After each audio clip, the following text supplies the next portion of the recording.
Hello, my name is Malcolm Howard Putil Masagka.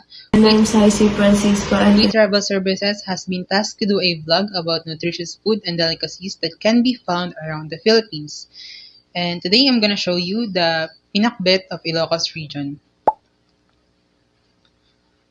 Ilocano people from Cordillera region actually use native pork when cooking pinakbet.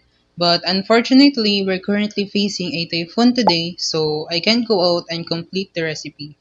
ang pinakbet ay isang sikat na Ilocano vegetable dish na binubuo ng iba't ibang gulay tulad ng talong, ampalaya, kalabasa at okra. Niluluto rin ito sa bagoong at minsan ay may kasamang bagnet o daing. Pinakbet is a colorful, flavorful, and packed with nutrients. Isang ulam para sa mga health-conscious na Pinoy.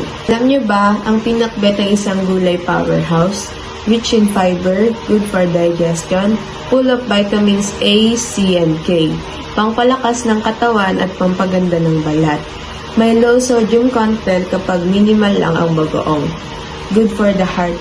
And plant-based and low in calories, perfect siya sa diet conscious. Kaya sa isang ulam pa lamang ay solid ng sustansya.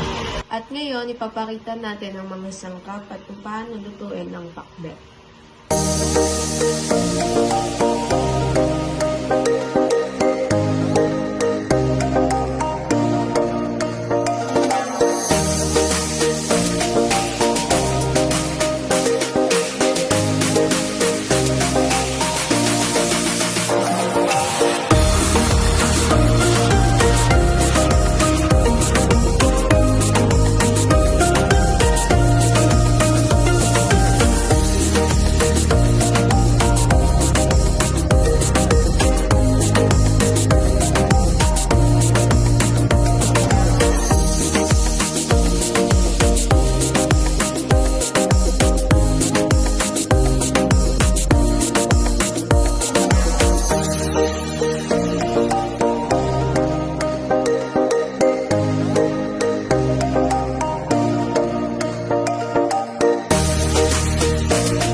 And that's where our discovery of pinakbet ends. Nakilala natin ang pinakbet, isang gulay filled, healthy and flavorful dish na tunay na pinagmamalaki ng isang Ilocano.